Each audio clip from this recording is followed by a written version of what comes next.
Alejandro, no puedo encontrar. ¿Quién viene hoy? No te dije, mira, hoy va a venir, ya te digo, Gonzalo Dalmaso, que es el coordinador del sector automotriz de la consultora económica abc.com. Mira, vamos a saber más de economía. Sí, claro, y nos va a explicar toda esta situación tan compleja que hay con los autos ahora. Pero mejor vamos a la nota y nos la cuenta.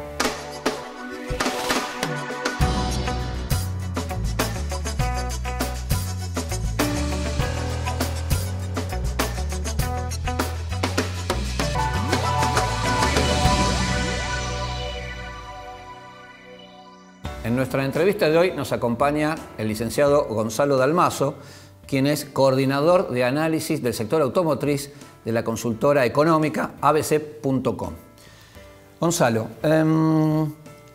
creo que la actual situación automotriz plantea como dos realidades. Por un lado, las automotrices que tratan de, y las concesionarias que tratan de acomodarse al cimbronazo de los últimos meses. Y por otro lado, creo que habría que plantearse cómo van a ser las inversiones a futuro del sector automotriz en una economía que tiene muchas idas y vueltas en la actualidad y que plantea un futuro a principio incierto, ¿no? Claro, sí, claramente tenés dos temas. El tema de la coyuntura, una coyuntura muy difícil que ya empezó después de la burbuja que había habido el año pasado con cerca de 1 millón de patentamientos. Empezó a haber un poco de ruido hacia final de año con el tema del impuesto interno y claramente lo que cambió el escenario del sector fue el ajuste en ciertas variables macroeconómicas de fines de enero, el 24 de enero, que concretamente la devaluación. Concretamente la devaluación y posteriormente la suba de la tasa de interés para evitar las expectativas y la fuga hacia el dólar. Además, perdóname Gonzalo, sí. Pero además me parece que también hubo, la frutilla del postre fue el aumento en el precio de los autos, por encima del impuestazo y de la devaluación. Claro, sí, yo ahí no estoy tan de acuerdo.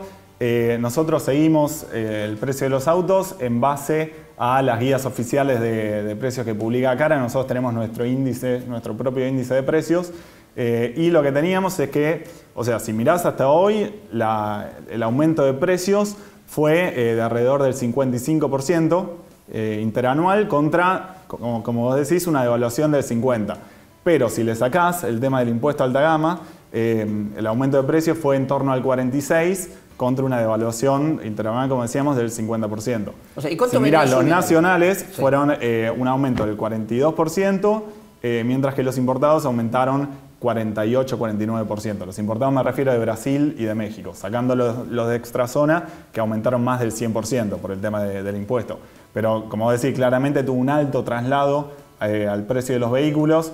Las terminales rápidamente, apenas fue la devaluación, tuvieron que revisar su política de precios porque claramente, si vos mirás una serie histórica, los precios de los autos evolucionan a la par del dólar.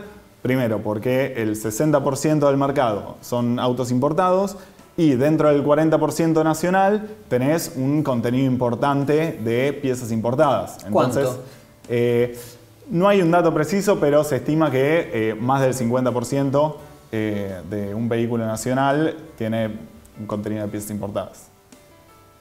Bueno, y entonces, ¿cómo se fueron acomodando las marcas, o sea, las terminales para producir y las concesionarias para vender? Claro, bueno, claramente tuviste un primer momento de alta incertidumbre en la cual uno podía ir a las concesionarias y ni siquiera sabían bien los precios de los autos. Y luego el sector se fue reacomodando, tuviste una caída de las ventas muy importante a principio de año, sobre todo porque los autos se alejaron del salario medio. Sí, o sea, pero una caída que todavía continúa. Una caída que, o sea, tuviste una caída de nivel muy importante y después te mantuviste estable en niveles entre 30 y 35% por debajo del año pasado. Es verdad, estamos en caídas interanuales todos los meses, pero estamos sobre una trayectoria estable. Incluso, o sea, la noticia favorable en ese sentido fue que se detuvo la caída. O sea, se frenó la caída que no se sabía cuál era el piso. ¿Vos considerás que ya está en el piso? ¿Ya estamos en el piso del mercado?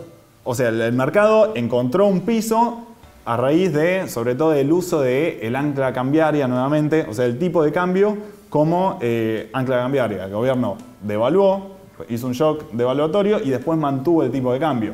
Pero eso lo podés hacer durante un tiempo acotado, porque teniendo una inflación en los primeros meses por encima del 3% y después en promedio del 2%, ya hoy en día tuviste acumulado en el año una devaluación del 29% y una inflación del 25%. O sea, estamos volviendo a la situación que teníamos en diciembre, se puede decir. O sea, pre-crisis, digamos, o pre... Claro, empiezan a surgir nuevamente las expectativas de devaluación. Sobre todo, el gobierno tenía pensado poder solucionar el problema externo a partir del arreglo con los fondos buitre, esperando que a mitad de año la Corte Suprema de Estados Unidos hiciera alguna jugada que permitiera extender la negociación hasta 2015 y ahí poder negociar post-cláusula Rufo. El resultado fue adverso y eso complicó las expectativas en el mercado doméstico.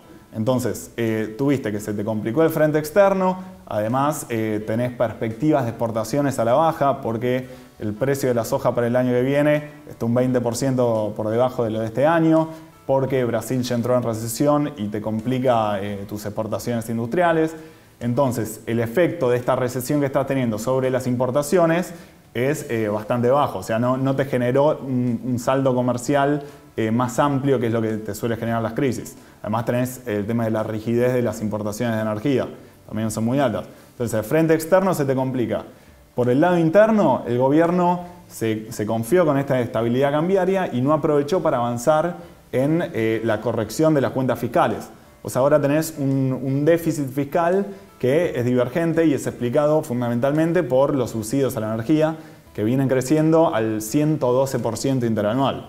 O sea, es un crecimiento muy fuerte por las crecientes necesidades de importación de energía y la devaluación. Todo eso te afecta mucho a las cuentas fiscales que ante la falta de acceso a los mercados internacionales y que ahora pareciera que, bueno, claramente ya en este 2014 no vas a tener financiamiento internacional y en 2015 hay una alta incertidumbre, sobre todo con este nuevo canje que está lanzando el gobierno y que genera dudas sobre si en enero de 2015 vas a arreglar con los fondos buitre o se van a querer mantener en una posición firme.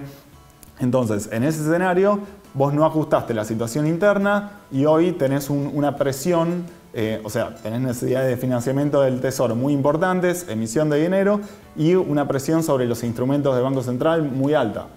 Entonces, lo que tenés es expectativas de devaluación, las cerealeras empiezan a liquidar menos, a su vez, entonces el Banco Central empieza a restringir las divisas a los sectores con mayor peso de importaciones, como el sector automotriz. De hecho, en las últimas 2 semanas prácticamente no ha habido entrega de dólares a las terminales para pagar obligaciones comerciales. Claro, es una deuda acumulada de 2.500 millones. Y todo eso te genera, obviamente, una expectativa de devaluación que te permite percibir un escenario de deterioro a futuro. Bueno, Gonzalo, te comiste vos solito el primer bloque. Bueno, ya seguimos con más autoescáner para el segundo bloque, pero antes te voy a dejar una pregunta sobre, digamos, cómo pueden llegar a ser las inversiones de las empresas automotrices para los próximos años, teniendo en cuenta que las marcas planifican con mucha anticipación sus inversiones. Dentro de este contexto económico muy complicado, ¿qué puede pasar con las inversiones del sector? Ya volvemos con más autoescáner.